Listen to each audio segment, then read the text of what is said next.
officer. It'll just be some guy, some dude with a lanyard who says, and a 3%ers patch. I'm allowed to do this. Yeah. I've been deputized. You're coming with me. We will be putting this black bag over your head. Which also will inevitably lead to people impersonating these types of militants. That's already happened. And yes, there's been like a weird thing. Not great. Right after the inauguration, there was like 3 separate cases of like weirdos just like pretending to be ICE agents and going around harassing people. Yeah, it's gross. But luckily for now, this Blackwater thing seems to just be a proposal. It is, though, a proposal that's based on the fact that in order to deport 12 million people before the 2026 midterms, as they supposedly plan to, that means deporting 500,000 people a month, which is impossible with the government's current resources, and therefore opens the door to the private sector getting in on the action.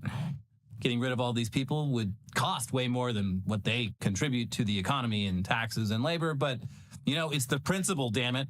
And hey, at least it would put some money in the pockets of our nation's beloved private military contractors. The ones who really need it the most. Yeah. The ones who are truly suffering. Those mom and pop Main Street USA military contractors are suffering. We haven't given them a war to do their thing in a while.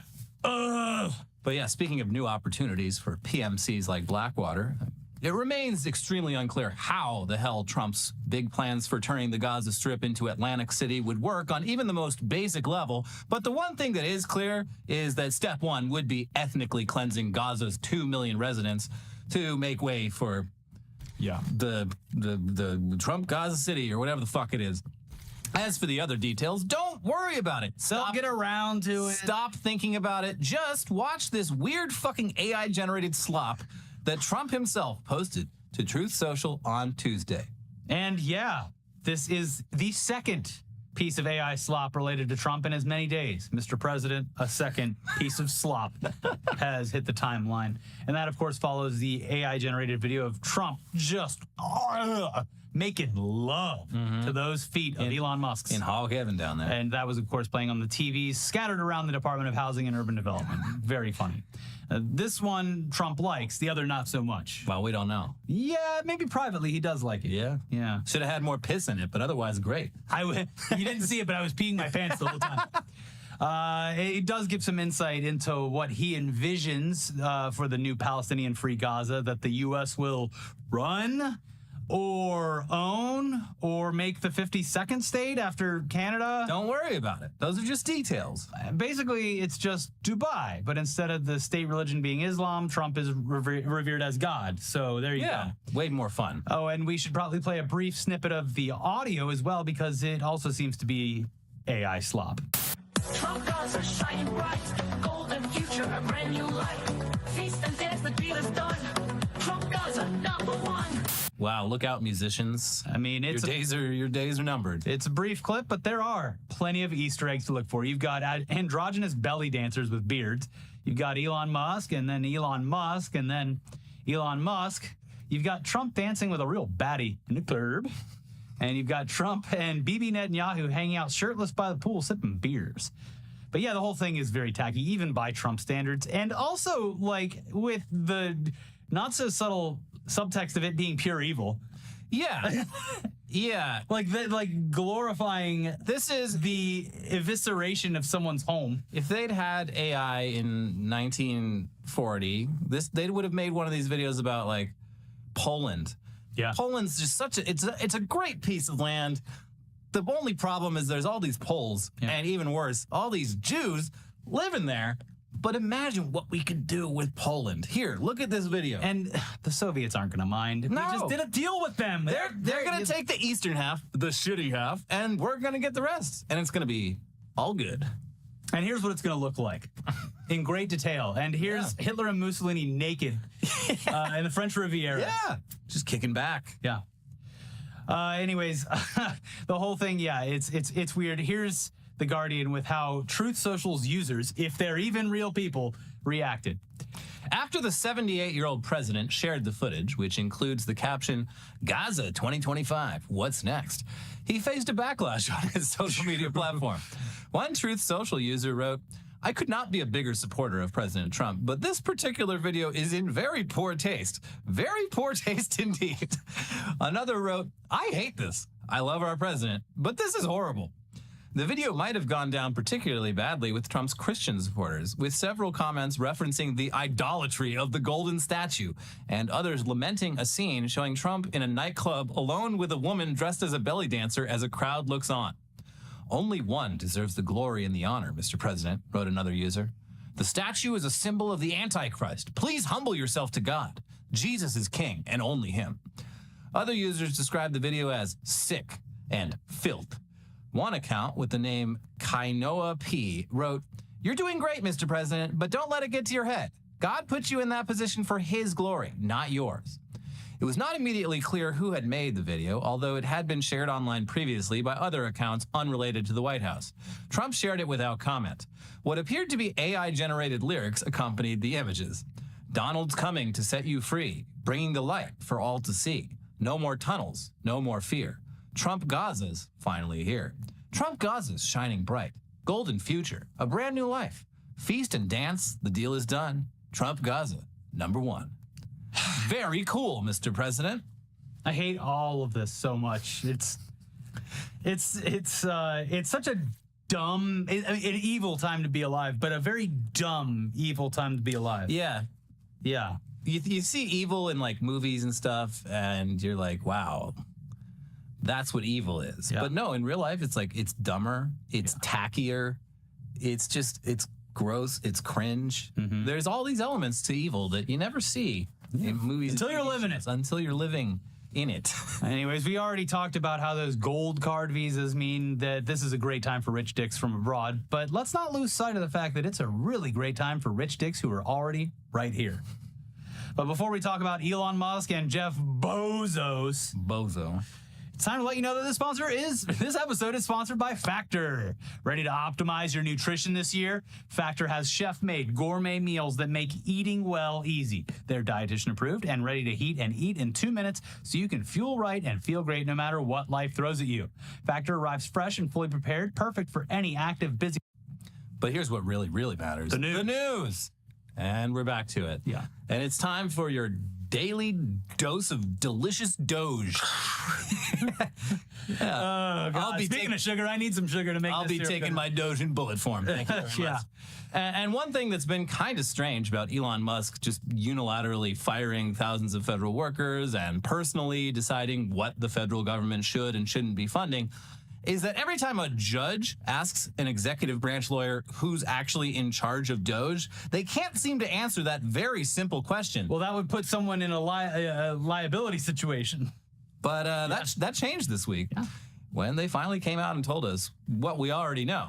The administrator of Doge is, of course, Amy Gleason? Wait, what? Who's Amy Gleason? Another in the long line of... Is that one of his burner accounts? It's one of Musk's other things that keeps repeating itself. The Fall Gal. Yeah. Yeah.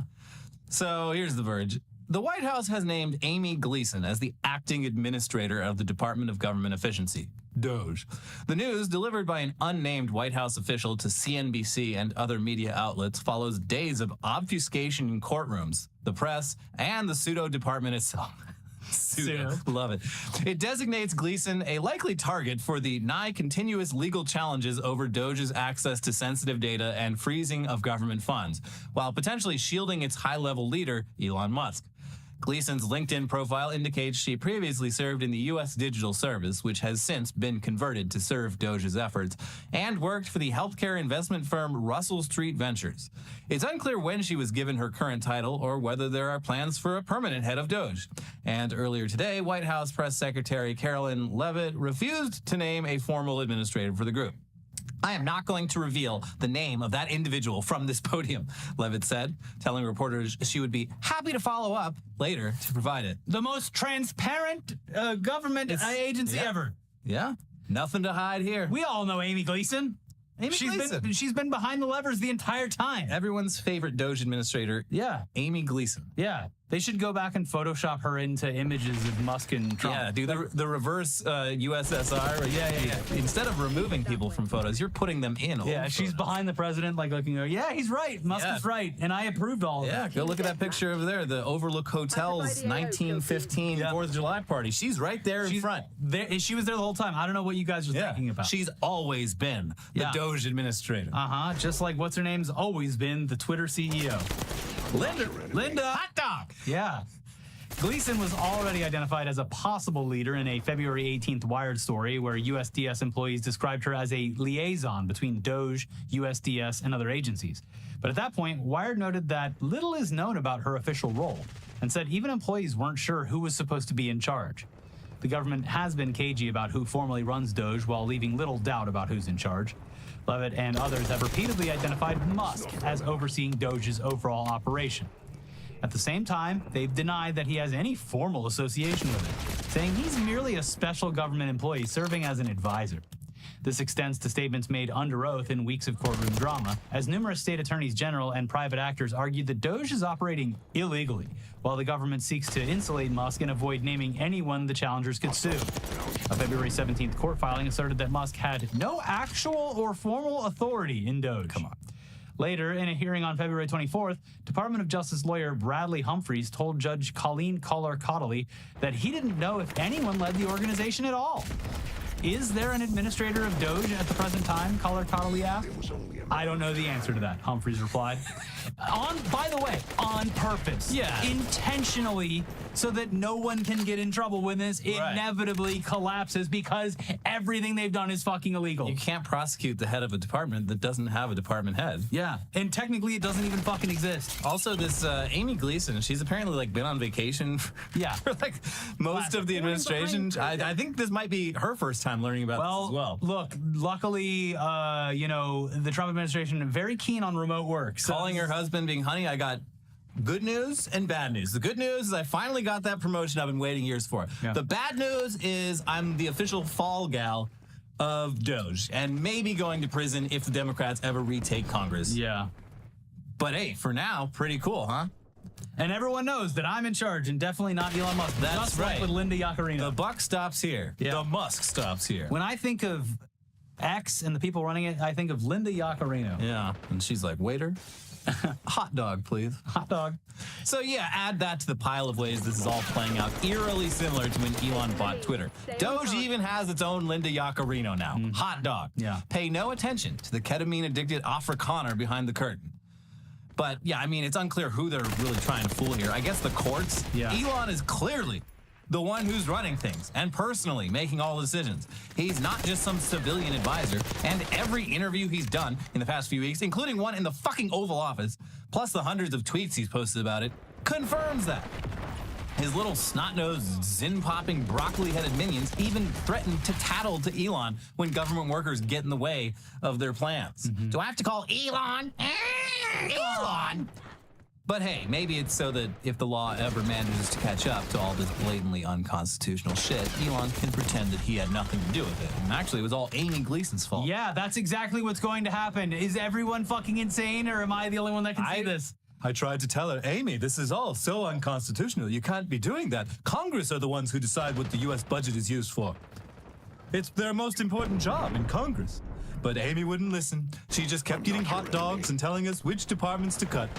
It's probably because Anyway. she's a lady. I shouldn't have hired her. I'm off to Mars in my rocket. Yeah. But anyway, one thing that's becoming more and more clear as this has played out is that despite all the damage that Doge is doing, and it's quite a lot of damage, and it's pissing off a lot of Republican constituents, they're still really not saving the country that much money. Certainly not enough to justify all the chaos.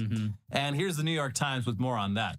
Last week, Elon Musk's government cost-slashing initiative, which he calls the Department of Government Efficiency, posted an online wall of receipts celebrating how much it had saved by canceling federal contracts. Now, the organization, which is also known as the U.S. Doge Service, has deleted all of the 5 biggest savings on that original list after the New York Times and other media outlets pointed out they were riddled with errors. The last of the original top 5 disappeared from the site in the early hours of Tuesday, even as the group claimed in its latest update that its savings to date had increased to $65 billion. The website offered no explanation for why it had removed some items or how it had arrived at the higher total. Carolyn Leavitt, the White House press secretary, sent a written statement that did not address the deletions, but provided a broader defense of the cost-cutting initiative, saying it has already identified billions of dollars in savings. The wall of receipts is the only public ledger the organization has produced to document its work. The scale of that ledger's errors and the misunderstandings and poor quality control that seem to underlie them has raised questions about the effort's broader work, which has led to mass firings and cutbacks across the federal government. Yeah, no shit. This is, again, ripping my fucking hair out. Yeah, I guess a big problem that everyone has noticed is, of course, the people running this shit have no fucking clue how the government works. They have zero experience. So a lot of government contracts and budget items have basically like an upper ceiling for spending, but it doesn't mean that it's going to go anywhere near that. That's just like they leave some wiggle room for it. And so everything they're listing, they're using the absolute highest possible dollar amount, even though like people who look at it, they're like, oh yeah, no, we always do that. Like it would probably be, if this contract was actually fulfilled, it would have been like 10% of that maximum amount. But they're counting it as we saved the government the whole amount. Also, they're adding in some cases, contracts that have already been paid. Yeah. Yeah, one of the biggest items on the list, I think they've removed it by now, was a cut that Joe Biden made like a year ago. Yeah. They're counting that as one of their cuts. Yeah. It's just so stupid. It's really like just if you believed in, I don't know, meritocracy or any of like the values that this country supposedly stands for, like how do you fucking sleep at night anymore? Like it's all bullshit. They sleep very fucking well at night with their gigantic. They do. I'm talking to multi-camera security systems. Yeah. Fucking rooms full of guns. They sleep great, but they never believed in that shit. They believed in the real thing, which is, you know, when you can afford that gold card, they let you do it. Yeah. But it's just out in the open, and it's so fucking dumb. Anyway, that's miraculously all we have to talk about with regards to Elon Musk today. Okay. Tomorrow's, of course, a different day. Woo! But it's time to move on from the world's richest man to the world's third richest man, Jeff Bezos, who has used Trump's return to office as a convenient excuse to just come out and remind everyone that he does own the Washington Post, and he didn't just buy it out of the kindness of his heart. It's because his girlfriend with the giant boobies thought it was very impressive. Well, no, he bought it back in like 2013, 11 years ago, and at the time, people were like, that's probably bad, but other people were like, shut up, journalism's dying. Yeah. It's actually really good. How could the guy who owns Whole Foods do something bad with Washington Post? So right before the election, he made the highly unusual and pretty suspicious move of personally stepping in at the last minute to stop the Washington Post from publishing its editorial department's endorsement of Kamala Harris. And now he is once again meddling in the newspaper's editorial decision-making in a very self-serving way. Here's some of the email that he sent to staff on Wednesday morning. I'm writing to let you know about a change coming to our opinion pages. We're going to be writing every day in support and defense of two pillars: personal liberties and free markets. We'll cover other topics too, of course, but viewpoints opposing those pillars will be left to be published by others. There was a time when a newspaper, especially one that was a local monopoly, might have seen it as a service to bring to the reader's doorstep every morning a broad-based opinion section that sought to cover all views. Today, the internet does that job. I am of America and for America, and proud to be so. Our country did not get here by being typical, and a big part of America's success has been freedom in the economic realm and everywhere else. Freedom is ethical, it minimizes coercion, and practical. It drives creativity, invention, and prosperity. I'm confident that free markets and personal liberties are right for America. I also believe these viewpoints are underserved in the current market of ideas and news opinion. I'm excited for us together to fill that void. God, they think they're so oppressed. I have never, ever opened up a newspaper in this country, especially one of the major ones, and seen a neoliberal opinion ever expressed. It's simply not something you find in these newspapers. You open up the New York Times opinion page, the Washington Post opinion page, and you've got Marxist professors every day in there saying, we need to abolish rent. Yeah. And they're singing about it, and they're dancing about it. Go down and to it's the not right. Stand, and all I see is copies of the old Hammer and Sickle on there. And It's about damn time that conservatives had a voice. that the newspapers in this country that are primarily read by rich assholes before they go to work serve the interests of those rich assholes by talking about how good it is to make money and how bad it is to tell people they can't say shit. I don't know if you guys have seen the stock market lately, but things are going bad. And obviously, that's not President Trump's fault, the greatest president on earth. But these rich people have to have something that can divert their attention away from the pain they're feeling in the economy. I want to open up the newspaper in my bed with my 10,000 thread count sheets on me, and I want to be reassured that I'm doing everything right. Yeah. And we are everyone making else is sure wrong. that the new pages, that we're going back to the pages that you have to lick your fingers in order to turn it. Yeah. Yeah. Well, I'm not licking it. I have a person that licks it for me, but you know. Yeah. Anyways, first off, we should be clear that opinion columns in major U.S. newspapers really don't have anywhere near the influence that they once had. And the only people who will even notice this make up a tiny portion of the population. A very influential portion, though.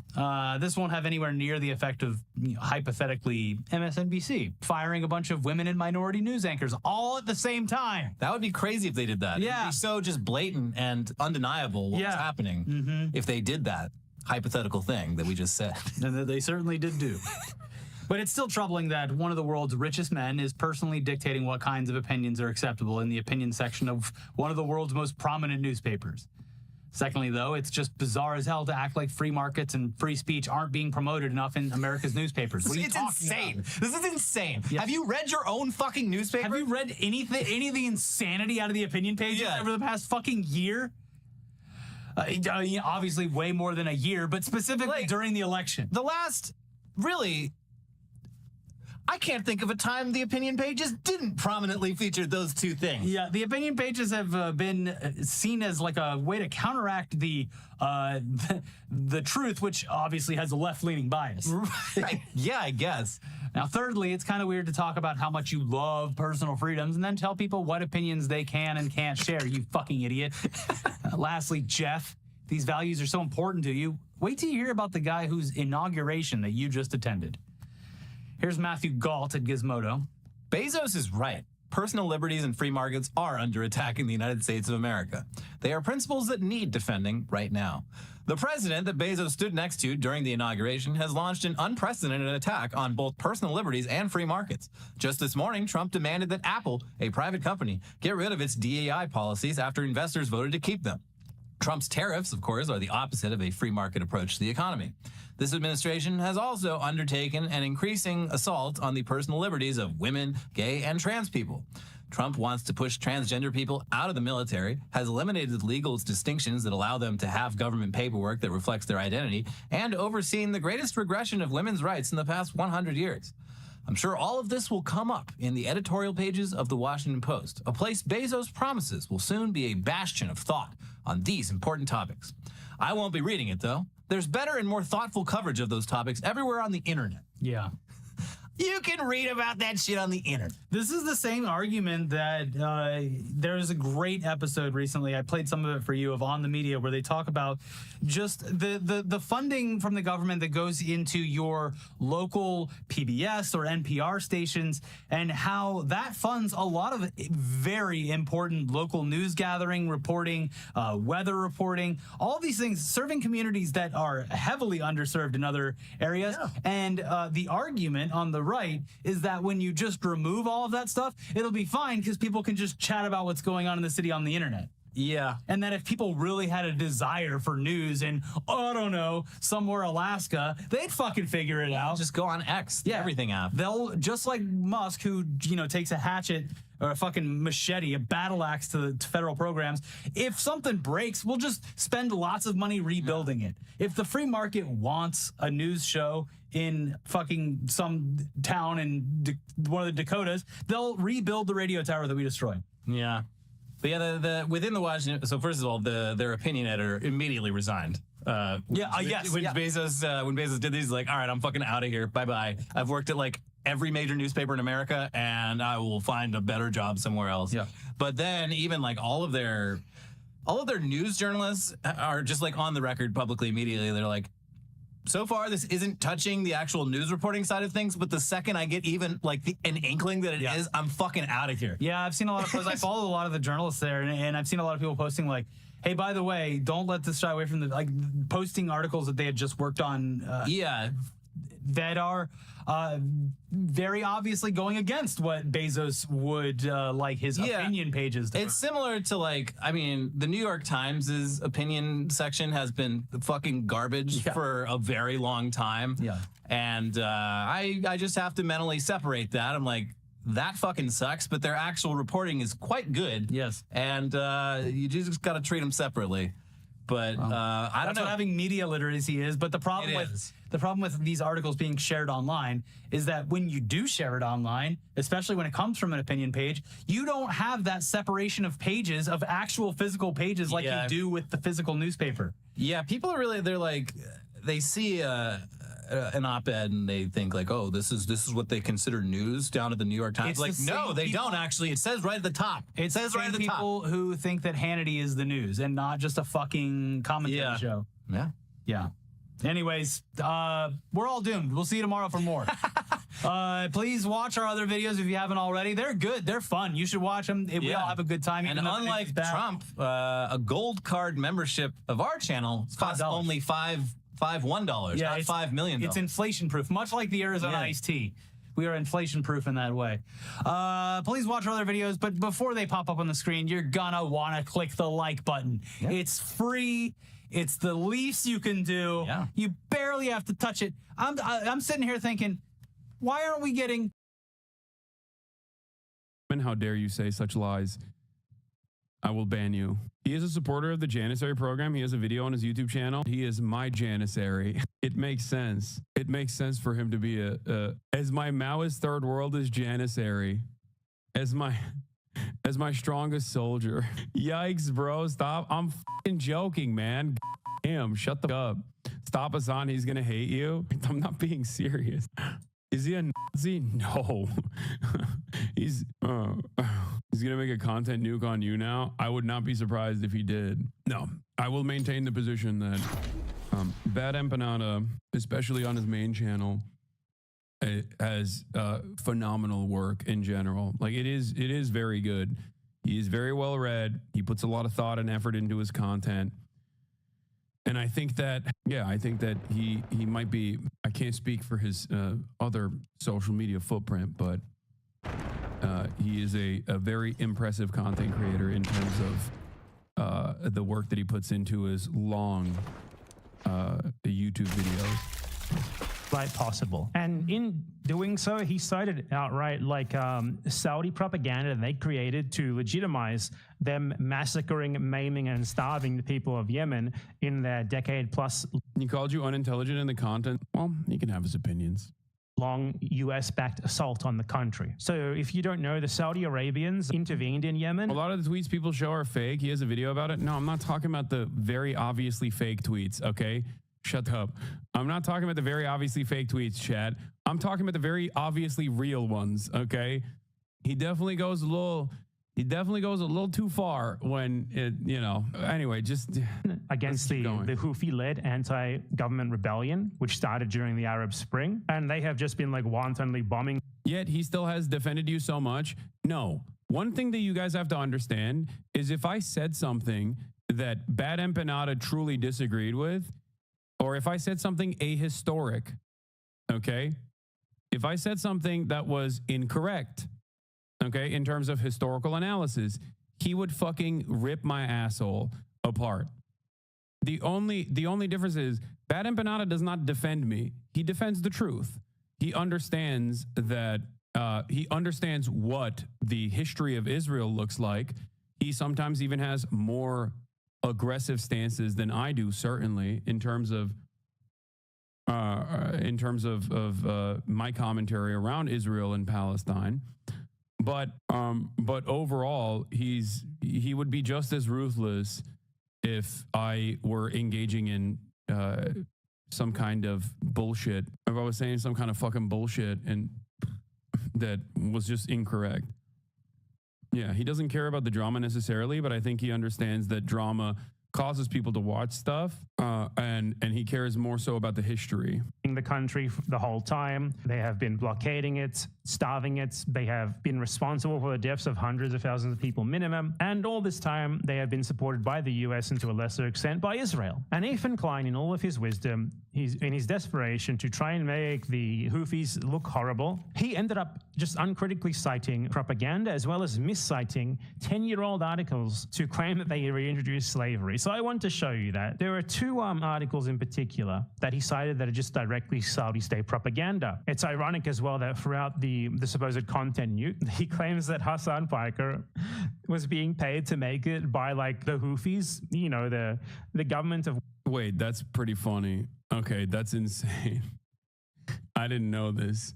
Ain't no fucking way. One of the poorest countries on the planet was funding me. Like USA, they got Houthi aid. Like what Houthi money, man? They got like one F-15, don't they? Or not even. They got like one fucking plane that they bust out for ceremonies. They got fiber, bro, you report? No, that's Hezbollah. Houthi does not have, the Houthis do not have fiber. No, not an F-15, an F-5. Sorry. Yeah, they got Yemen aid. One of the poorest countries in the world are apparently paying like a millionaire in Los Angeles to do propaganda for them, which, you know, doesn't really square when you consider the reason to suspect Ethan Klein of being paid to do that for the Saudi government, given that the Saudis are well known for doing precisely that. You know, things like sports washing, paying celebrities to like go to their country and like talk about how great it is and stuff like that. Like The Rock does that, for example. Cristiano Ronaldo does that. I think even Lionel Messi does it. Plenty of celebrities who do that, who they pay to do that for them. And now we have Ethan Klein suddenly just citing like Saudi government made up propaganda to which they use to like justify them massacring the Yemeni people over the last 10 years. So let me show you what I mean. The first direct Saudi propaganda that he cites, and he might have even cited more. I want to make clear here. I suspect that he cited more. I did not check literally every single headline, because his whole thing is that he flashes a headline on the screen for like a half a second, just like rapid fire 20 in a row, just hoping that no one actually looks them up. So let me show you. They've also set up landmines in agricultural spots, making the fields virtually worthless. Women have landmines in agricultural spots, making the fields virtually worthless.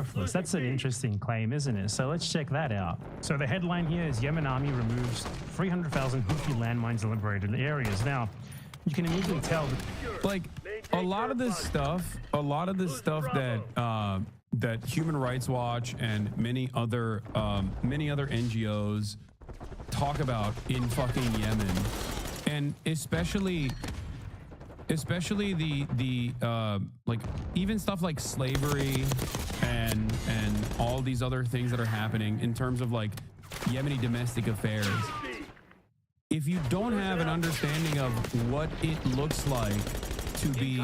Hassan just got caught in 4K. Wait, what? You laughed at dead kids. There's no way Hassan is watching this lunatic, Lamafayao. You laughed at dead kids. Yeah, I'm sorry, chatters. I can't keep responding to your hallucinations, okay? In any case, what I was saying is when we talk about like what happens in the countries, like Iran is a great example of this, because it's a nation state that is like developed outside of the sphere of Western influence after the Iranian Revolution. And a big part of this, like a big part of the fundamentalist approach that they have, is directly born out of American and Western intervention. You know what I mean? This is one of the major issues when you this is one of the major issues when you look at countries that have just been ravaged by war. Okay, when you look at countries that have been absolutely eviscerated, ravaged by war, and the ways in which their governments are trying to rebuild, and oftentimes are rebuilt directly by some of the more fundamentalist elements. It happens as a direct consequence of their material realities. So we judge it as though, you know, the fucking country that has been under a man-made blockade with Western forces and Western weapons by Saudi Arabia and the UAE is, we judge them on the metrics of America, basically. Like, why won't the average Yemeni have the same exact attitude as like an American living in New York City? Why won't the average, why won't the Yemeni government be able to fucking behave in the same way that like my local administrators behave? You know, compared to Hassan, dude is 34 and tries to speak and dress like a Zoomer. What is that? Oh, okay. We got the stands in here, I think. I don't think I try to dress like a Zoomer at all. I just dress the way I just dress the way I dress. But like, am I a terrorist who is an Islamist fundamentalist, or am I trying to dress like a Zoomer? Because stands basically hold these two things in the same to the same severity. You know what I mean? Like, you kind of betray like the major points that you're making. It's also funny whenever Ethan Klein fans say, I dress like a Zoomer, like I dress bad. Come on, dude. Like, how are you gonna throw rocks from glass houses like that? That's crazy. They came for your tabbies today? Yes. Ethan spent a good 30 minutes going over your outfit and how a socialist shouldn't dress nice, but then called your style whack.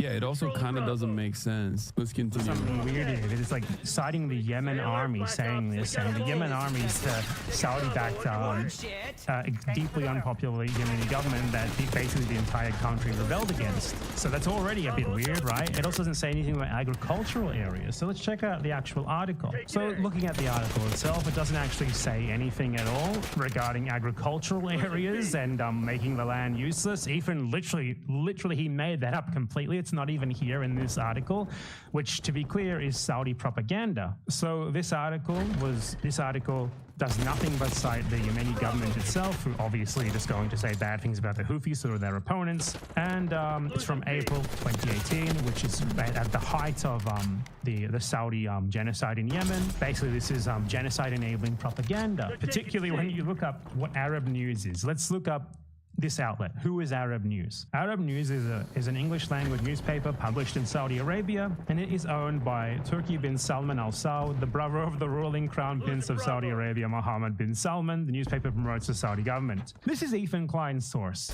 I assume Ethan Klein is talking about me because his foot soldier stands are in here going, Empanada isn't reliable. Empanada isn't reliable. Please turn off this video right now. Stop platforming this guy. Stop. Hey, maybe you guys will actually fucking understand a normal, maybe even by pure accident, you might be able to learn a thing or two by watching a fucking YouTuber who unironically knows the fuck they're talking about as opposed to Ethan Klein. Okay? He's threatening to open your stream right now. Saudi government propaganda outlet just printing anti-Houthi propaganda that based on nothing but the government of the people who the Houthis are fighting against said so. This is one of the greatest minds of our time, clearly. But don't worry, there's more to this, there's worse. Ethan Klein claims that the Houthis brought back slavery. Check this part out. Oh, I almost forgot the most fun one. They brought back slavery. The evidence of this is two articles, and one article rather, and one video. A video called article from the Saudi royal family's own propaganda newspaper, and also article from an actual reliable outlet, Al Jazeera. Except the Al Jazeera article is from 2014, which is even before the Ansar Allah movement overtook leadership in Yemen. So one side of the story is literally the genocidaires doing propaganda. The other side of the story is actually the previous leadership that escaped to Saudi Arabia. Also, what's funny about the process in terms of like, I will click on your stream right now and I'll show you the truth to your audience. What's funny about that is like, well, for once they'll actually see the full context, you know? For once they'll actually see the full context, maybe recognize that seeing me in 2-second to 10-second clips is probably not going to help them arrive at the appropriate conclusion. And also simultaneously, the only way to make sure that there aren't things that are clipped out of context would be to talk to me face to face. instead of just watching me on a 30-second delay on your stream. I assume that he's already clicked away, considering that I'm watching Bad Empanada. Slavery in Yemen from Al Jazeera World, and an article called Exclusive, Houthis Restore Slavery in Yemen, which curiously doesn't actually include who it's from. So let's look first at the Al Jazeera World one. Interestingly enough, if you go to the page where this documentary is from, and you scroll down to the date, which was cut off by Ethan Klein, you see that it's from the 10th of September 2014, and you see that from the text here, despite government denials... Bro, just watch the actual video and know other people's opinions or takes on it. Interesting. Well, considering that I already literally just said the things that Bad Empanada is saying in this video, perhaps perhaps I've already seen pieces of this video and already correctly addressed it. He's just saying you won't watch the nuke because it would cook you? That's interesting. Why won't he actually talk to me where he can't clip me out of fucking context? Is he too afraid? This is fact checking, by the way. This isn't like someone else's opinions on the nuke. We can talk right now if he wanted to. Investigation uncovers evidence of slave labor in Yemen. Now, we might ask the question, who was the government of Yemen in 2014? Was it the Houthis? I even said I would watch the nuke with him, side by side. I already know what clips he used in the nuke. Because, ironically enough, if Ethan Klein's fan base wanted to know a lot of the context behind the clips on the content puke, they could simply go to a video on my YouTube page that came out months before the content puke actually came out. Ethan Klein versus Hassan Piker Explained 4 months ago. I promise you, if you are in Ethan Klein's fan base and actually went in and watched Ethan Klein versus Hassan Piker Explained, you'd be shocked at how much of the content puke was addressed already months prior. So if Ethan wanted to understand the context behind a lot of the clips that he'd used, if he was actually spending months and months and months on end doing research, he could have accidentally arrived at this video where he could have basically figured out what the actual background was. But I don't think he's interested. I don't think he's interested in the context behind the clips that he used. I think he just wanted to do Hasbro. That's it. It's much easier to shelter your audience from the truth. We've given up the lead. I'm the one who's saying, if you have some brilliant takes, we can have a conversation in person where you can't clip me out of context. I made this video before the content puke. It's out there for everyone. It's out there for everyone to see. And maybe if they watch this video, they'll come to the conclusion, they'll come to an interesting conclusion where they'll go, wait a minute. If there was all of this extra additional context to a lot of the clips that I saw on the content puke, why didn't Ethan do his research? Perhaps he doesn't care about the truth at all. Perhaps he doesn't know about the history of Israel at all. Why not? He's not watching anymore. He pulled up to the stream for a bit and heard the part where he said he's afraid to talk to you, and all he said is going to give me back my hat. So sad, Lamau. What hat? The irony, of course, is that there's also literally conversations that we had face to face that people can go back and watch. Ironically enough, he literally fucking clipped those conversations out of context as well. How do you clip chimp a convo that you were a part of a year later to completely change the actual points that I was making? You said you're a psycho for having this video pinned. He thinks you have it pinned all the time. No, one of the things I learned from the unethical reactate that I participated in was better standards and practices. One of those better standards and practices was to pin the video that I'm reacting to.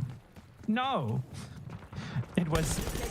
I don't understand. He wanted my attention for the longest time, and I gave him a crumb of it back, and now he's saying he doesn't want my attention? I'm confused. Like, it doesn't make any sense. It truly does not make any sense. Saudi-backed government. This article is not about the Houthis. It's about the Saudi-backed government. If anything, this is pro-Houthi propaganda because these are the people who the Houthis fought against. But if you thought that was bad, just wait for this. Exclusive. Houthis restore slavery in Yemen. So this is an article by Arshak Al-Awsat. Exclusive. Houthis restore slavery in Yemen. Modern slavery is prevalent in Yemeni regions under the control of Iran-backed Houthi militias. Sources close to the group told us that civilians have been forced into slavery by the Houthis. The Houthis are working tirelessly to restore slavery in Yemen. Several local reports have confirmed this. Yemeni activists have revealed this. They told us. A civilian who works with a pro-Houthi leader told us that he has been a slave for years without pay. And then experts confirmed that the Houthis have been forcing civilians into slavery. Wow, those are some really great sources. It's someone told us, we swear we didn't make this up. Someone told us, we swear we didn't make this up. Someone told us, we swear we didn't make this up. Like 5 times over. That's interesting sourcing there. Even despite any sort of bias of the newspaper, that's obviously just a complete nothing burger. I can't believe I said that. I wonder why. Someone is cleaning up his IG comments on his latest post like crazy. Oh yeah. Wait, I saw that. Wasn't that on his own subreddit, H3H3? People were complaining about, you know, please just stop fucking talking about Hassan. Like, we get it, bro. We get it. We get it. Like, holy shit. Bro, just dial this grown, sad man up and end this if he doesn't want to answer. He's proven a loser. I'm not going to harass him on the H3 podcast IG. I wonder if they deleted the comments now. No, I'm not going to harass him. I've already made my stance known. If he wants to talk to me about the content view, we can talk about the content view. He can have the clips ready to go. This newspaper would just say stuff like that so brazenly based on nothing except trust us, bro. I wonder why. I'll tell you why. I don't actually wonder. I know why. Because this newspaper, Arshak Al-Awsat, was founded with the approval of the Saudi. Okay, I covered all this yesterday. I don't know why you guys wanted me to watch this video. Like, I literally covered all of this yesterday. I did this exact same investigation yesterday by basically going through these steps. Piece by piece. Ashhar Al-Awsat. I mean, I guess there's more people in here. Probably more Ethan Klein fans in here as well. Maybe they'll actually see the truth as well. Even though then I'd have to basically explain to them like that the Saudi coalition forces with American weapons did a man-made blockade after the previous very unpopular Yemeni leadership escaped to Saudi Arabia. Saudi Arabia and the UAE basically created a man-made famine in Yemen and killed a shit ton of people. I don't know if you guys knew that or not, if we were in here. The other one we wanted you to watch was about the Jewish expulsion from Arab countries. It's like number 8 or so. Yeah, that's the other thing that I also talked about extensively as well. The comparison between Plan Dalit and the Nakba to forcible Jewish expulsions from other Arab nations who are not Palestinian, by the way, is ridiculous. The fact that he had the audacity to say that 1 million Jews were forcibly expelled from surrounding Arab regions as though it was the same as the ethnic cleansing that the Palestinians experienced during the Nakba from 1947 all the way to 1949. Untold amounts of planned violence. Like that is truly, he's playing videos of you explaining the context part and just stopped on it. Yeah, I don't think he wants to see the truth. I don't think he wants to understand the truth because once again, those are fucking random. Those are different Arab countries. Okay. Even if they all militarily were trying to expel their Jewish populations. Okay. And I'm not saying that there wasn't harassment and people escaping these countries, okay, due to pan-Arabic nationalism, but also beyond that, the actions of Israel against the Palestinian population that created unimaginable backlash, as Jews often suffer around the world when Israel does violent actions that they masquerade as doing so for Judaism, okay? But the notion that this is even remotely comparable to the military actions of Zionist brigades, early Zionist brigades, is insane, okay? There is no way to look at that. There is literally no way to look at that other than just pure Hasbara, That's why I pointed out that if this is either pure stupidity and Ethan does not know the real history, okay? Like, if he's calling me anti-Semitic for saying that the Israeli government also participated in collaborating and in some instances applying pressure from European countries, or rather directly blowing up synagogues in Iraq, for example, then he's not calling me anti-Semitic. He's calling Avi Shlaim anti-Semitic, for example. Okay? Except for Hassan viewers, every action that Hamas does can be justified because of the apartheid. No. This is completely incorrect. Okay? It's completely incorrect. And the only reason why you're saying that is because you're trying to cope, but you unfortunately are not clever enough to come up with a better Hasbara talking point. You're attacking a straw man that you made up in your mind. My argument is never that everything that Hamas is infallible and everything that Hamas does is good. That has never been my argument at all. My argument is that the standard of violence is set by the colonial entity, okay? He is too afraid of addressing the truth. He is too afraid of educating his chat on the truth. I think it's an incredibly irresponsible thing to do as a massive content creator who has, you know, now a smaller audience, but still a relatively sizable progressive audience, okay? Ethan showed the context, but said it changes nothing about his point. If I can't call Klansmen inbred, what the fuck can I do? Where is the, oh, here, Ethan Hello, Klein everyone. denies Welcome the to another Nakba. debunking of Ethan Klein's supposed content nuke. So at one point in his supposed content nuke, Ethan Klein attempts to justify the Israeli settler colonial state and its expulsion of Palestinians by glossing over the Nakba, and that basically the Arab world just randomly, crazily became full anti-Semitic, not reacting to anything in particular at all, and expelled and forced out and pogromed all the Jews. And we're going to go over all of the examples that he uses here to justify this claim. So firstly, let's watch him gloss over the Nakba here. To think that Jews as an ethnic minority in Israel would not be safe? After all, Israel is a... You're getting his arguments wrong. Watch the video. I mean, I watched bits and pieces of the video at this point. Like, the inbred argument is completely wrong. One must ask the question, how did Ethan Klein do so much research and get this so unimaginably wrong? One must question to Ethan Klein himself directly, why did he, after getting it wrong, refuse to learn the true context of the situation? I've tweeted about this. I've used this as an obvious example of Ethan clipping me out of context. Why did it take 4 attempts for Ethan to even see the rest of the context and then still continue saying, no, it doesn't matter. I think you're still anti-Semitic. And not only that, but also, why is it appropriate for Ethan to fucking clip me out of context all the goddamn time, but then you're like, you're taking him out of context. You're taking him out of context over and over again. Okay?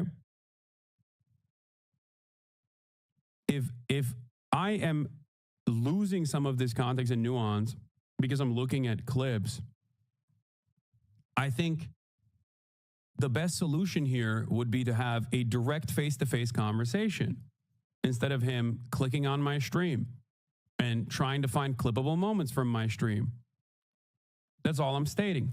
A country of refugees. If the Jews didn't come... It's so funny. Does he think he's a refugee or Hila Klein are a refugee? You guys aren't refugees. You make refugees. Palestinians are refugees because of you. Get it. I think another gross part of this was him saying that him using me saying that rapes happening on October 7 does not change the dynamic for me one bit, and that this does not justify genocide. Him consistently using that over and over again in a malicious way, I think is completely inappropriate.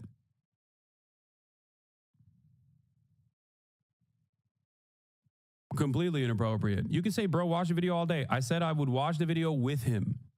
Okay? I said I would watch the video with him. Straight, okay? From Europe after the Holocaust, they came from the surrounding... He is, guys, listen. You can come in here and say, oh, you're crashing out or whatever all day, every day. Okay? The reality of the matter is, I think most people, reasonable people, can understand who has been on an extended crash out for the past 6 months, perhaps even longer. I'm not the one trying to fucking dox Reddit mods. I'm not the one going after random Redditors and declaring war on random Reddits, random subreddits, okay? I'm not the one posting at fucking 3 a.m. Instagram stories every single fucking day.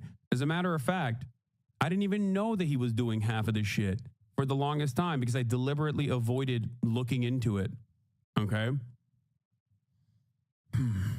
I'm not the one trying to send my audience after journalists that have written articles about me far before he even chose to do this weird Hasbara thing where he's like, I'm pro-Palestinian, but no one is defending Palestine in the way that I want to. You know? There's a clip of him saying how he fully understands what you meant by rapes not changing the dynamic months before the content nuke, but he's so disingenuous that he shifted his stance to support his narrative. I have not seen it, but that would not be surprising. He literally said he's considering getting journalists on Slate to do a retraction, calling them names live. That's so insane. I'm not the one who joined forces with the ADL to get people deplatformed and celebrated that over and over again. Okay. And I'm certainly not the one who's saying that they want to go to Israel and show how multifaceted and multicultural and how free of a society it is. You know, that's it. There's a reason why everyone that is not completely trapped in the fuck Hassan, trapped in the fuck Hassan brigades is looking at this from the outside going, I don't even fucking like Hassan. And I thought he was a real piece of shit, but Ethan has made me reconsider him in a totally different light. That's it. I think being pro-genocide kind of hurts your soul a little bit. What was the final straw that made you respond to this stuff? When I saw wait, what? Ethan Get Klein? the injury special at McDonald's now. Let's break it down. Ethan, wait, Slate did a podcast on Ethan Klein attacking How could you not? FOMO. After posting an Instagram story that claimed potential collaboration fell apart due to anti-Semitism, posts of problematic behavior and language the Kleins have exhibited on camera soon flooded the subreddit, calling out the podcaster for their past controversies. Since then, Ethan has used his platform to threaten multiple subreddits, seemingly gearing up to come after FOMO.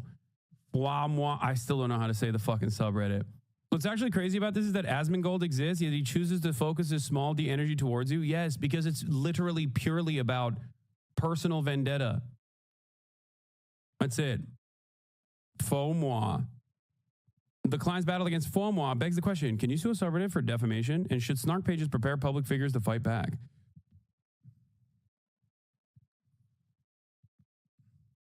Wait, was Hassan's poop sock actually linking this? Oh my God, and I banned him for the day? Shut the fuck up. I'm going to click on this link now. Hold on. I'm going to click on his link. Oh my God. I'm so sorry. I'm issuing a retraction. I'm unbanning Hassan's poop sock. I'm issuing a fucking retraction and unbanning Hassan's poop sock. I apologize. Justice served. Justice delayed is justice denied. But yet, justice is still served on this day, okay? Wow. Vindicated. Hassan is a woman. I am freeing him. I thought he was doing a poop sock. His name is Hassan's poop sock. Give me a break. Okay? You know what? Hassan's poop sock, if you're still in here after you got a 1-day ban, and I don't know if you are, but if you're still in here, you have one poop sock, like an actual poop sock that you can send me at any given moment. It doesn't matter. I could be interviewing Bernie Sanders, okay? And you can send me a fucking poop sock and I will click on it in front of Bernard Sanders, okay? You have a lifetime one usage poop sock. Okay, I think that is a appropriate IOU for the 1-day ban that I very quickly resolved after finding the truth. After 2 hours, his 1-day timeout turned into a 2-hour timeout, and I'm giving him reparations. Okay, and I'm telling him he has a one-time poop sock opportunity. He's currently watching an out-of-context clip of you yesterday, explaining the context of a clip he watched out of context. I can't make shit up. It's ironic because I also called this ahead of time that he was going to do that. Bro, why is this subreddit claiming you're behind the Slate video, Lamau? I didn't even know it fucking existed. I literally banned a chatter for linking it, thinking that it wasn't a real thing.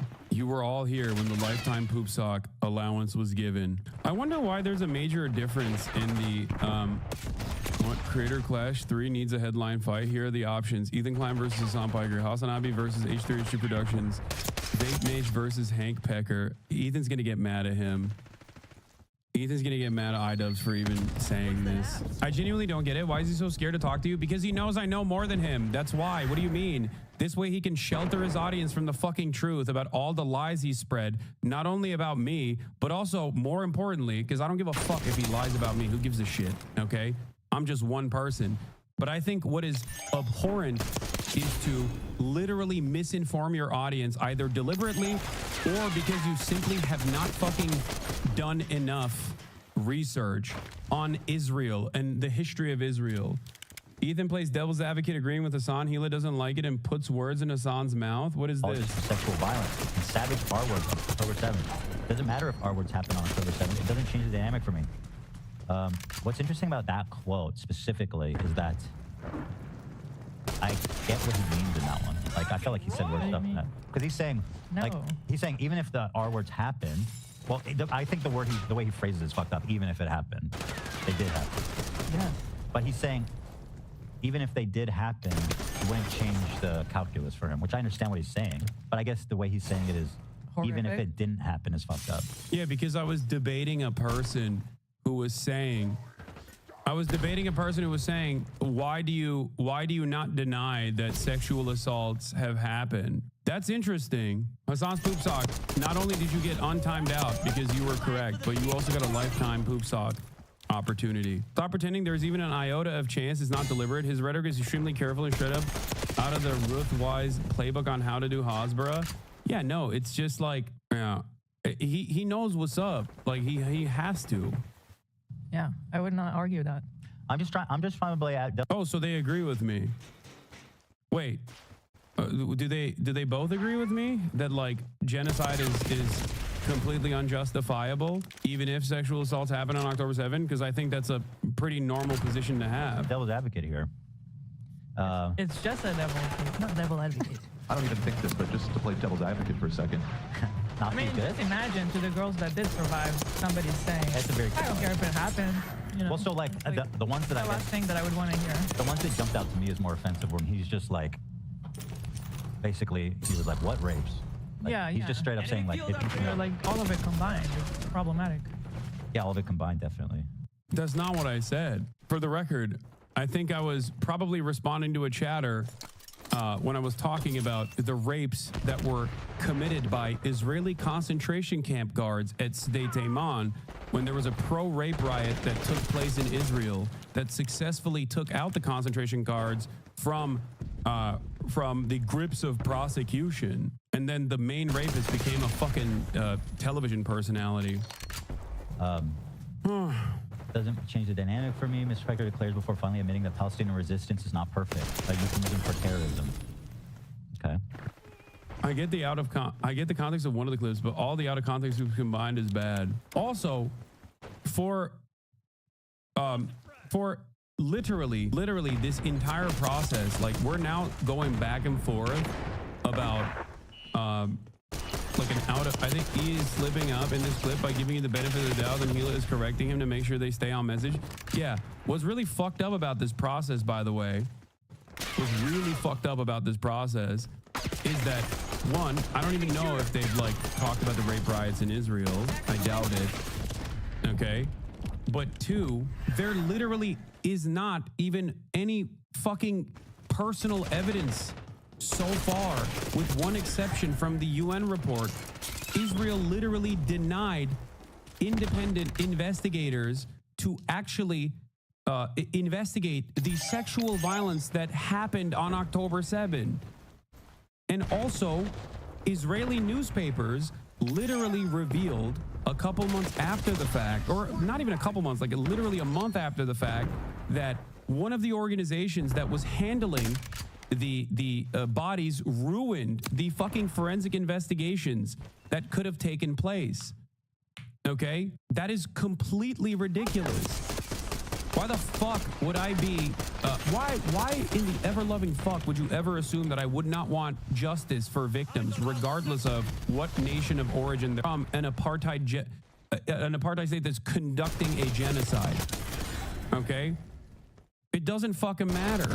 I want justice. I want the truth. The Israeli government has denied the opportunity for the truth time and time again. Take it up with them and not me. That is fucking insane.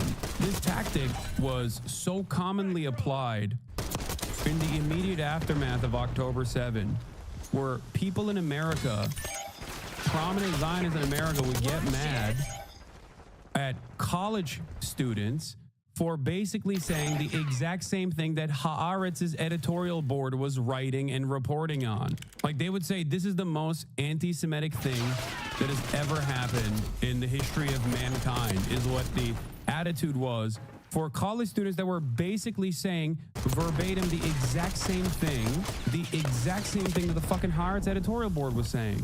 Yeah. Here it is. Israel blocks UN probe into Hamas sexual crimes from October 7 to avoid inquiry into abuse of Palestinians.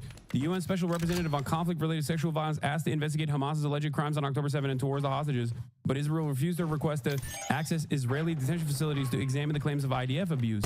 Israeli women's rights groups warned this could lead to Israel, instead of Hamas, being added to the UN sexual violence blacklist. No, he won't call Haaretz anti-Semitic. He's hitting a liberal Zionist position, which implies that every pro-Palestinian is actually doing it wrong, and they're not actually pro-Palestine in the right way.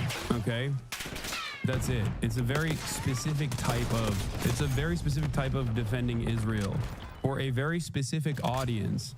That's how you try to capture the attention of progressives, because you can't just outright fucking pull a Michael Rappaport and be like, oh yeah, I'm gonna, fuck every Palestinian, they should all die. If you say that, your audience is gonna be like, what the fuck are you saying? You're a monster. Okay? So you hit a very different line where you're like, I'm pro-Palestine, but I want to talk about Ukraine, so I'm going to. Oh, not this one. Hold on. This is what Arab countries that expelled them in massive amounts following the 1948 war. In fact, there was more Jews. Was it his original argument that you yourself weren't anti-Semitic, but your audience was anti-Semitic and you were harboring anti-Semites? What happened to that? Yeah. What happened to that is he just fucking went balls to the wall and started being like, no, I'm pro-Palestine, but Hassan is really anti-Semitic. Because who gives a fuck? You know what I mean? Who gives a fuck? His audience is not going to double check it. His audience is not going to be like, wait a minute. This guy that you had a fucking podcast with, who literally has spent the past 10 years fighting anti-Semitism online to such a degree that you and him had the exact same neo-Nazi enemies who, still hate me seemingly more than they hate Ethan, which is what's so crazy. Like, I think what ended up happening here is like I'm not saying he's pivoting to the right, okay? Because that's what a lot of people's suspicions were, that Ethan is like pivoting to the right. But I think he got back into good graces of a lot of fucking bottom-feeding drama slop tubers by attacking someone that they hate more than even Ethan Klein, Again, goes into what I was saying with clip farming. Everyone desensitizes each other, so when you hear heinous shit, you don't feel bad for it. That's what it is. Place, then Palestinians during the Nakba. So the Nakba for him was just a war, like this long-planned expulsion of Palestinians, which the Arab intervention was explicitly a reaction to. So how is it a nation of refugees when it declared its independence and its own like dominion over land that it had taken from Palestinians when these people weren't even there yet, obviously? And then watch this. 1 million Jews. All of these surrounding Arab countries had these in huge number, hundreds of thousands. Now, if you look at them, you're looking at close to, if not literally, 0 Jews left in these countries. Just to give you... Now let's go over his examples of this, okay? Let's go over his justifications for this and let's see how much this lines up with his narrative of expulsion. Idea. Here's a visual representation of the Jewish refugees after 1948. Morocco had 265,000 Jews. Now it has 2,000. Okay, so Morocco at this time was not self-ruling. It was still a French colonial possession. What happened in Morocco is that the Jewish Agency, which was one of the leading organizations advocating for forming a colonial state in Palestine and trying to further such ends, struck an agreement with the French governor of Morocco to force Moroccan Jews to immigrate. So what this was Israelis working in tandem with the French colonial power to force the Jews out of Morocco. Morocco did not expel them. Israel sent ships there specifically to pick these people up. Israel was an active participant in this expulsion. And the reason why they did this is obviously because it's to Israel's advantage. If Jews are forced out of other places, they want it to happen. Yep. That's why they actively participated in doing it here. Because a Jew elsewhere is not useful to Israel, but a Jew who moves to Israel is. His next example. Algeria had 140,000. Now it has about 50. Algeria. What happened in Algeria? Well, Algeria was also a French colony. And when the French colonized Algeria, they murdered about 3 to 4 million. By the way, literally said almost verbatim the exact same things that Bad Empanada is talking about right here yesterday when I heard Ethan for the first time on pieces of his content puke talk about how like 1 million Jews were ethnically deported from their ancestral homelands in surrounding Arab nations. You know? Algerian Muslims who were the majority population. And in an effort to divide and conquer, they attempted to divide the Jewish population of Algeria from the Muslim population of Algeria when they colonized it by passing something called the Crémeau Decree, which afforded French citizenship to all Jews in Algeria. This turned Algerian Jews into French citizens. And soon after this, they integrated into the French settler society, which was oppressing the Algerian Muslims and Christians. Thus, the French Jews became French, both culturally and by citizenship. And unfortunately, most of them decided to collaborate with the colonial power. Effectively, they were French at this point. Then, once Algeria won its independence from France, the French settlers and the French Jews were given an ultimatum: either renounce their French citizenship or leave the country. This was not specifically aimed at Jews, it was for everyone. This was not specifically aimed at Jews, it was for all French. And almost all of the Jews chose to go to France. So this was not an expulsion, nor did these people even go to Israel. They went to France. Again, French colonialism's fault, not the Algerians' fault. Also, not the Palestinians' fault. Once again, like even if every single surrounding MENA country, all the way to the fucking Levant, decided independently to forcibly expel their Jewish populations, that still would not be the fault of the fucking Palestinians. Because guess what? Arabs are not a fucking monolith, okay? They're not one blob of inferior peoples. That's what's so frustrating about this. That's why it's such a fucking classic Hasbara line, okay? To just turn around and attribute the suspected crimes of all Arab nations, like different Arab nations with different cultures, different languages that they speak, to the fucking Palestinians that were ethnically displaced from their indigenous homelands. How insane is that? If you scratch the surface of that commentary, you immediately fucking recognize how unimaginably racist that is. So why is it that a supposedly progressive person who has the audacity to claim that they're pro-Palestine engaging in this kind of sentiment, engaging in this kind of monolithizing that you hear from fucking Trump supporters when they talk about all undocumented immigrants? Why? It's because that's how Zionism works. That's why even if you're a liberal Zionist, you still are lapping up a metric ton of fascist, ethno-religious supremacist propaganda. That's it. It's fucking racism through and through. Same as in Morocco. His next example is Iraq. Iraq is actually a country that very desperately tried to keep its Jews. Iraq even passed laws which forbid Jews from leaving for Israel, as you can see listed here in this article. But what happened? Well, Iraq was the target of pervasive terrorist attack by Zionist/Israeli agents in order to create a narrative there of Iraq being untenable for the continued presence of Jews. After a number of terrorist attacks, and the Israeli government to allow Jews to leave, they rescinded the law that prevented Jews from leaving for Israel, which then resulted in mass migration of Iraqi Jews. So as you can clearly see, this is... By the way, this was also reported by Israeli academic Avi Shlaim, okay? He's British-Israeli of Iraqi descent.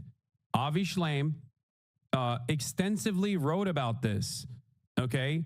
Once again, if you are a responsible, supposedly progressive, supposedly pro-Palestinian content creator in the way that Ethan Klein claims he is, he should have done at least a little bit of fucking reading on the matter instead of going to a person who has done the reading on this matter and falsely smearing him with accusations of anti-Semitism at a time when anti-Semitism is fucking exploding. That's what's so crazy about this. Like, you're attacking the wrong person, okay?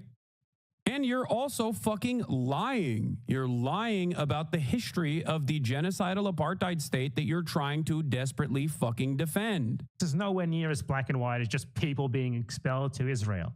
The Zionists wanted the Jews to leave. They wanted them to leave by any means necessary, to the point they started bombing synagogues in order to create this sort of fear among the Jews there so that they would want to leave. And then they exerted government pressure, and then they exerted diplomatic pressure on the Iraqi government to that end as well. Iraq had 150,000 Jews, now 10. And I want to give a special shout out to my boy over in Afghanistan, one known Jew. We know him, we love him. So now he brings up Afghanistan. I think it's pretty clear that Ethan Klein doesn't actually know what the fuck is even going on here, because Afghanistan is not Arab. Afghanistan is in Central Asia. Yeah. So it's like Afghanistan is not Middle Eastern, it's not Arab, it's in Central Asia. They don't speak Arabic there. That's also, ironically, Amera brain rot right there. That is like perfect Amerifat. That's like perfect Amerifat sentiment. You know what I mean? They're all fucking, what are they, like Muslim or Pashtun, but that's like a different kind, you know what I mean? They're all the same. They're not Arab at all. Just because they're Muslim, he thinks they're Arab. Afghanistan did not expel anyone in reaction to the creation of Israel.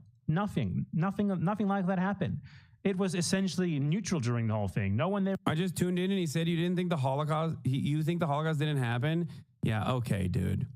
Yeah, good luck. I don't even believe that. I think this person is just fucking drama baiting. I don't think Ethan is that brain broken to lie about such a severe thing. Yeah, I think this person is baiting to try to like extend the back and forth. Nah, he literally just did. If you clip it, I will only believe you if you clip exactly what he said. There is 0% chance that Ethan fucking Klein is saying that I am a Holocaust denier. There is 0% chance. They really cared about it. It was not a part of the coalition that responded to the Nakba by attacking Israel or anything like that. So this simply does not fit into your narrative here. It's outside of it. You citing it is incredibly stupid. He's the one Afghan Jew. They were forced to leave their homes, their lives, their property, and migrate to the only place in the world that would accept them, which was Israel. The irony of this whole situation. He said that's like Holocaust denial. The process in which Jewish people voluntarily migrated to Israel, okay, or migrated to Israel in the ways that Bad Empanada also here correctly explained, including Mossad operations to create a sense of panic and uncertainty and instability in the Iraqi Jewish population. To compare that to the fucking Holocaust is literally Holocaust revisionism, okay? That is unironically akin to Holocaust denial, okay? That is shockingly anti-Semitic. Is that after the 1948 war, when Israel won. He keeps calling Israel. Yeah, the Nakba, the 1948 war, that's another telltale sign that you're just also doing pro-Israeli propaganda. Like, you can't just call the Nakba as a pro-Palestine person, okay? As a pro-Palestine person, calling the Nakba, which was the ethnic displacement of 750,000 Palestinians from their indigenous land after untold amounts of violence and atrocities, including the ones in Deir Yassin, okay, very famously, horrifying shit that the Zionist brigades did initially, okay? Calling that the 1948 war is straight up a fucking dog whistle, okay? It's also interesting because if it was a war, why the fuck did the Israeli Zionist brigades, after the Israeli state was developed, why the fuck did they not let the Palestinian civilians back to their villages? Why did they famously fucking shoot and kill Palestinians that tried to go back to their villages? Why can Ethan Klein, an American man born in, I think, California, if I'm not mistaken, go and visit Israel, but the people that were fucking displaced from their ancestral homelands cannot visit Israel and don't have that freedom? We have American congresspersons that are Palestinian that don't have the same freedom of fucking travel that Ethan Klein, let alone the fucking West Bank. How do people not understand that this is a fucking completely unacceptable situation? Lena's birthday. By the way, let's not forget that Hassan just straight up lied about Jews not being massively fucking expelled from Arab countries. Like, what? What? That's like Holocaust denial. I don't deny the Nakba. I fucking fully acknowledge the realness and the fucked upness and the terribleness of it, you know? And just why'd you keep calling it 1948 war then in your content puke?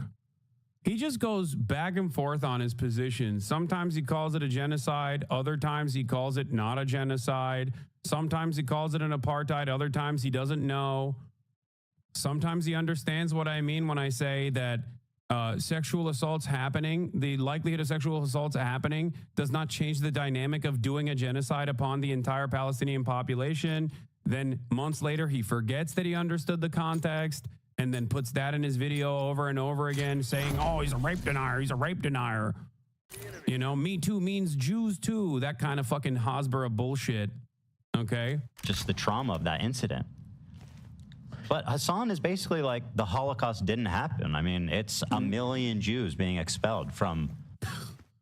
Please tell me someone in this, please tell me a singular person in the background, in the production side was like, hey, Ethan, I think you're engaging in Holocaust revisionism by comparing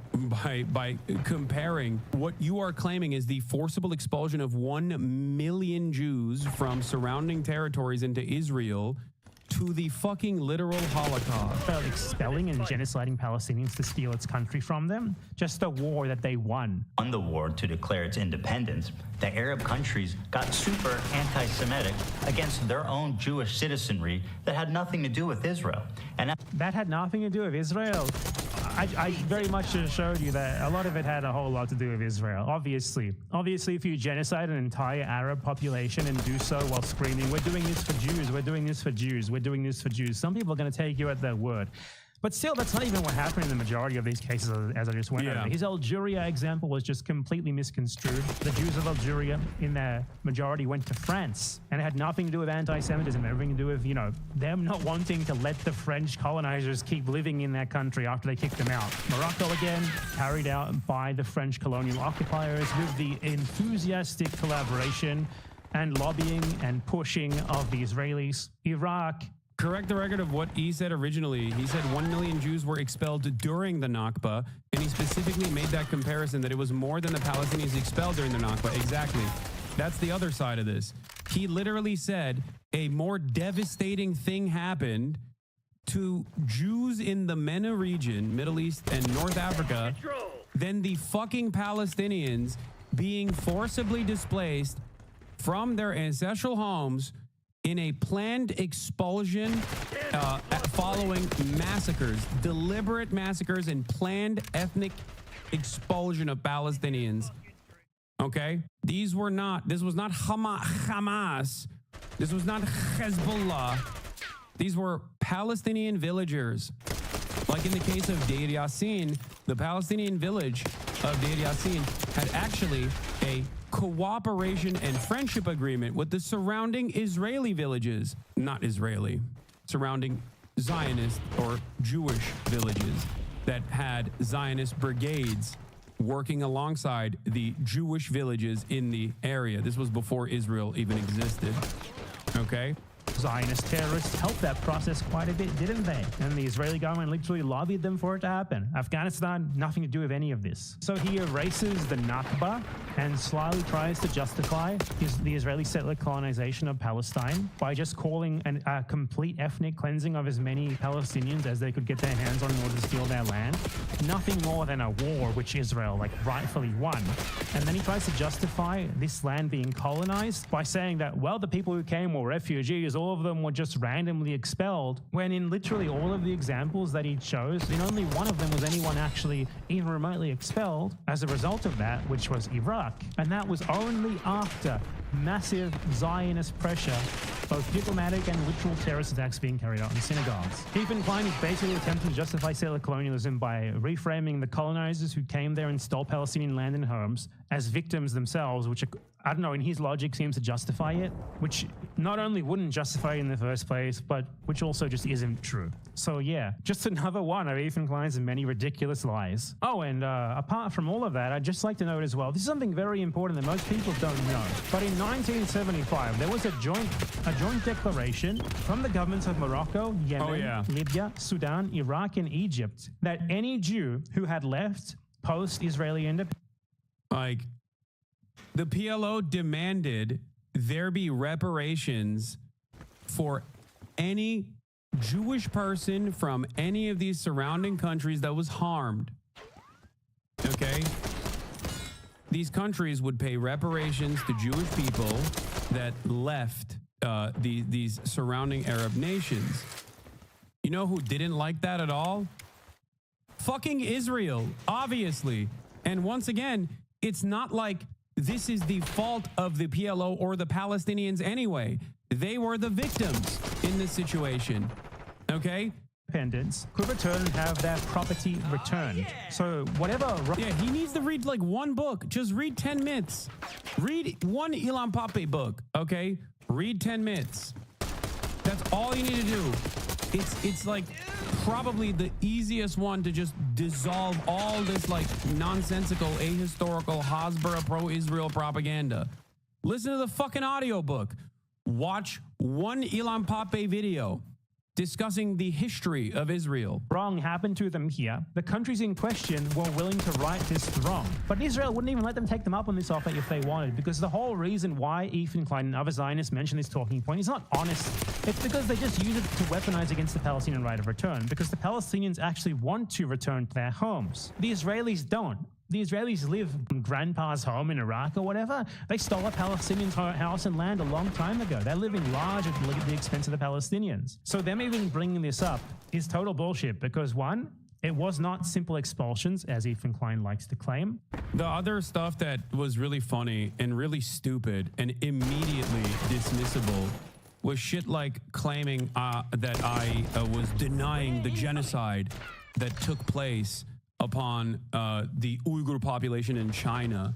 And it's literally clips that are directly from our conversations with one another where he's like, that's when I started realizing he was a radical, scary man.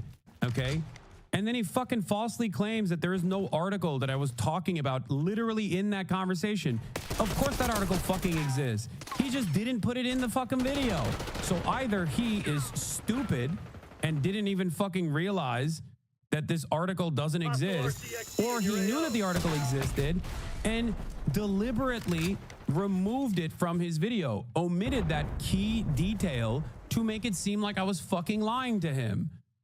Every part of this video, and I cannot stress this enough, literally every single minutia in this video is false.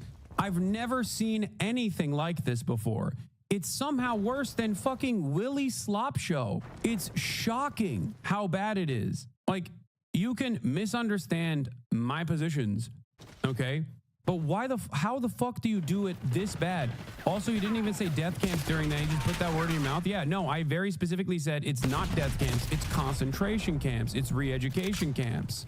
That's what I said, because that is the truth. Okay? It was so bad. I think Willie Slopshow was fucking fact-checking Ethan. That's so funny. And obviously all other Zionists like to claim. 2, the countries in question have offered. They have invited these people back, while Israel has never done that for their Palestinian victims, has it? And they invited them back literally 50 years ago. 50 years ago. In many of these cases, that was like only a few years after they left, like 5-10 years after they left. The Palestinians have been exiled for 80 years by Israel. There's no comparison here. Israel has never made any such offer like this. In fact, Israel has never even acknowledged Palestinian ownership of a single stolen plot of land or a house or anything like that. So yeah, there's no equivalence here regardless of how much Ethan Klein and other dishonest Zionists like himself want them to be. Just another one of Ethan Klein's disgusting lies in his pathetic content puke. What else do we have in here?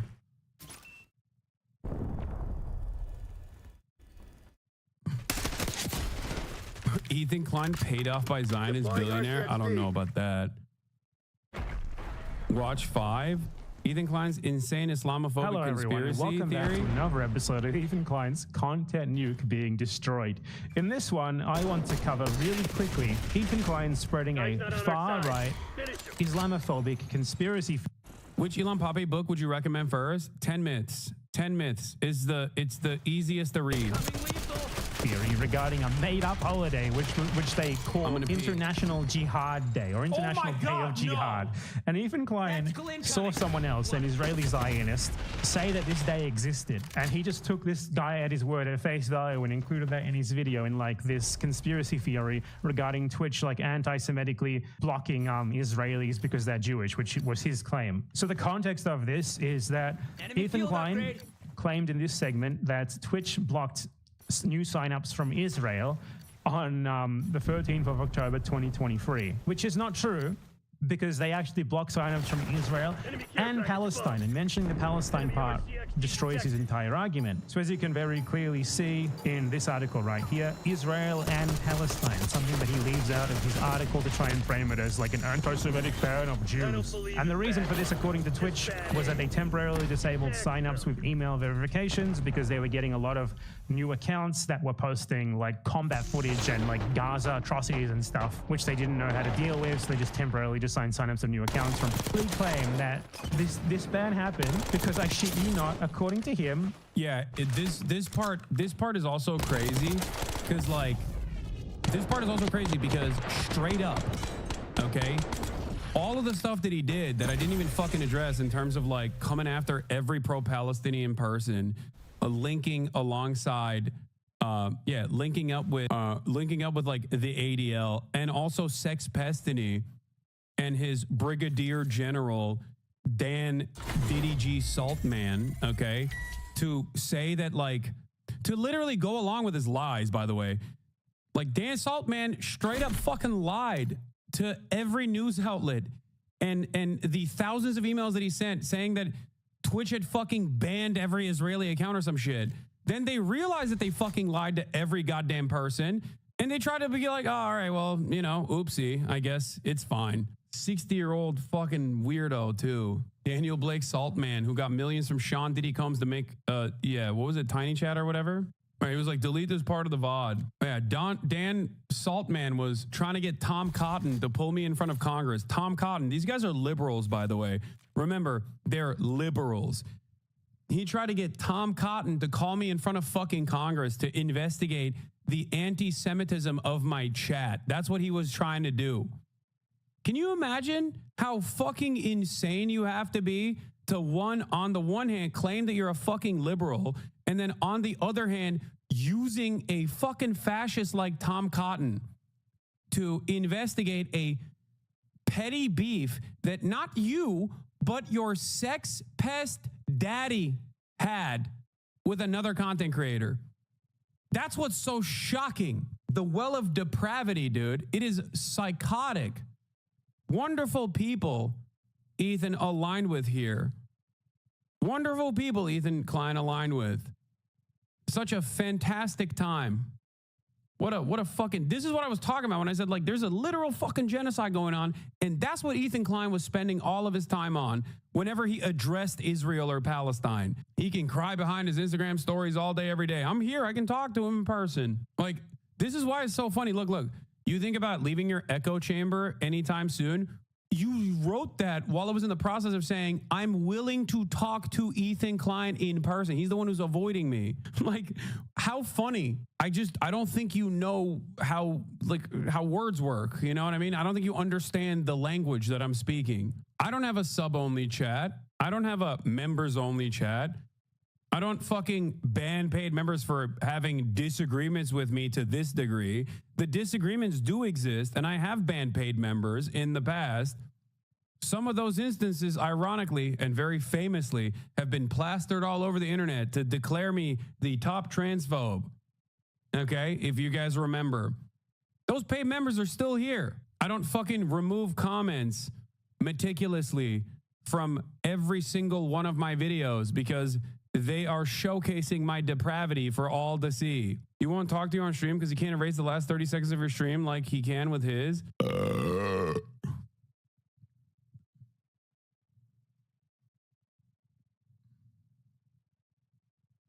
I did bring back Hassan's poop sock. I brought his ass back. Twitch observes a holiday, which according to him and this guy who is uncritically citing, is called the International Global Day of Jihad or something. Just watch. Israeli and American media started to pick up the story, which finally forced Twitch to respond. He also explains the block started on October 13th, which happens to be Global Jihad Day, when Islamic terrorists call on others globally to act, which he... Bro, you can't be serious. Ethan Klein fans cannot be serious. And they were like, you have to watch this video. My favorite content creator happens to be the dumbest person alive. My favorite content creator happens to be the biggest mime. And you have to sit there and watch his 1 hour and 43-minute hit piece that flopped because it was filled to the fucking brim with idiocy. Is this going to be fucking poop sock? Twitch never banned Israel. Oh yeah, here, this is the famous incident. Here, let's take a look. And either be suspended for a year or never be hired again. I just saw something. Okay. I understand what happened here. The emails accused Twitch of suspending all Israeli accounts for a year. A claim the company debunked. Yeah, go back. Do you see what she did? Well, like that would be an egregious. That's like journalistic malpractice. That's a fabricated quote. I don't understand how this happens though. Like how does someone keep their job after doing this type of shit? Because like the thing is, I sent this to the editor and I said this was incorrect and that I've never said this. Okay. You're sure that your emails don't have the... Yeah. Again, tens of thousands, almost 100,000 emails were sent. Okay.